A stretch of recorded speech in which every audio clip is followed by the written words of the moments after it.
Wally, made by Pixar, was one of my favorite movies during my preschool days. Until now, I still do like it a lot. However, now as a student who learns physics, I realize that Wally knew physics. This can be observed in the scene called Divine Dancing. Let's have a look.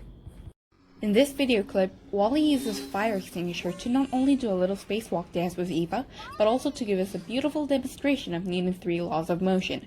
I know it sounds funny, but the beauty of the scene is that the physics is quite correct. Except for the voice of Eva and sound effects in space. Everything should have been dead silent in the vacuum to be more realistic. When Wally sets off the extinguisher, the action of foam ejecting out causes a reaction of Wally moving in the opposite direction of the foam. This illustrates Newton's third law of action and reaction. As Wally experiences the reaction force, he accelerates in the direction of the force, and his velocity increases while the foam is being ejected, in compliance with Newton's second law. Once Wally stops spraying this foam, there is no net force acting on Wally, and he moves with constant velocity, which is constant speed in a straight line. This illustrates Newton's first law of motion.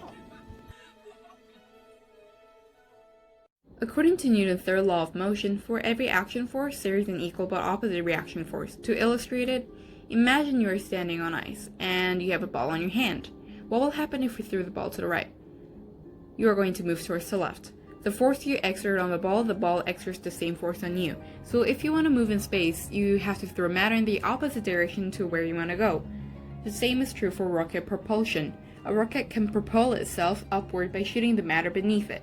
So basically, in order to propel itself in space, it has to shoot out gas particles underneath it, and that is going to cause the rocket to accelerate upward. Wally used a fire extinguisher to allow him to move forward. He was able to move forward by shooting the matter in its opposite direction. To propel itself in space, Wally had to shoot out foam from the fire extinguisher towards the opposite of his intended direction as he was grabbing onto it.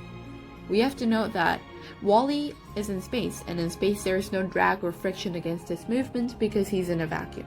Moreover, the gravitational force is negligible because he is sufficiently far away from planetary bodies. In this video, I'm going to analyze the short moment where Wally shoots out foam for about 3 seconds and try to calculate the resulting acceleration and gain in velocity. At this point, this is the only information available for us because we haven't done any calculations. According to Pixar, Wally has a total mass of 122.5 kilograms, and according to Google, fire extinguisher has a mass of 15 kilograms.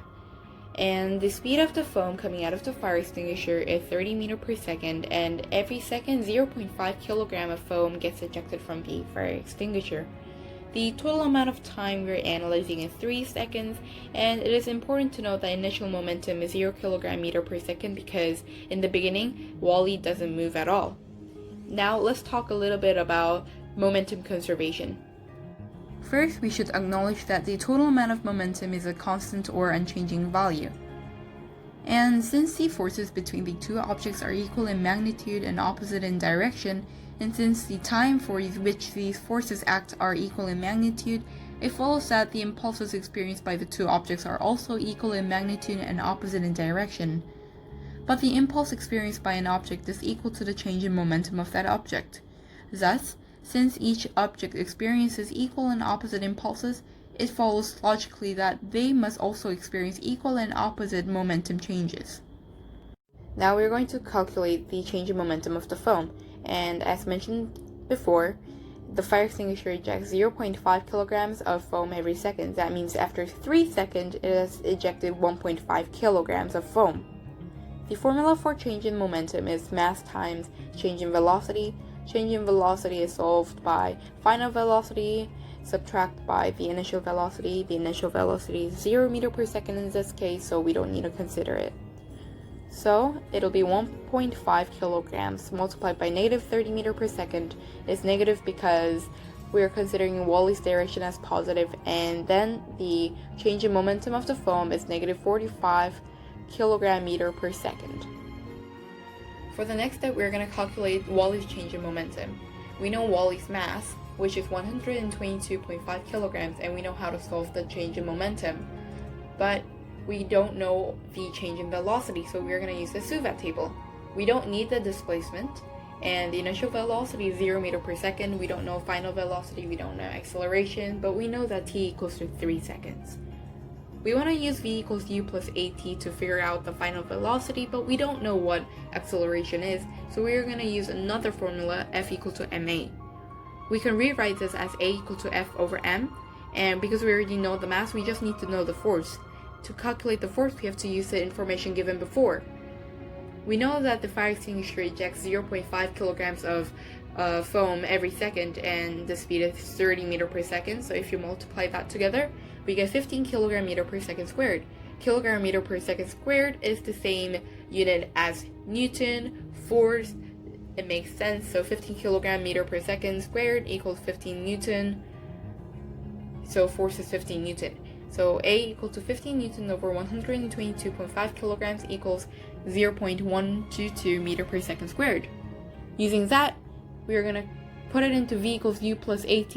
We get velocity of 0.37 meter per second, and inputting that into the change in momentum formula, we get 45.325 kilogram meter per second. Momentum has to be conserved. In the beginning, the momentum was 0 kilogram meter per second. That means these two change in momentum has to be equal but opposite, but it's not equal. This is because Wally's mass was assumed as being constant, but actually, every second, Wally's mass is decreasing because the foam is going out of the fire extinguisher. But we have to assume that Wally's mass is more significant than the foam shooting out of the fire extinguisher, so the change of mass will not be considered. Wally's demonstration can be observed as rocket propulsion in real life, but not jet propulsion. For jet propulsion, the oxidizer is the oxygen in the air sucked into the engine of the plane, while the oxidizer is carried with the vehicle for rocket propulsion. Because space is a vacuum, which means no air, it makes sense why rockets are able to go to space, not jets. Rockets are important for our society because it is used to launch satellites and space shuttles into space. We can discover new things and learn from the discoveries. However, rockets are environmentally harmful because rocket engines emit reactive gases that causes ozone molecules to break apart.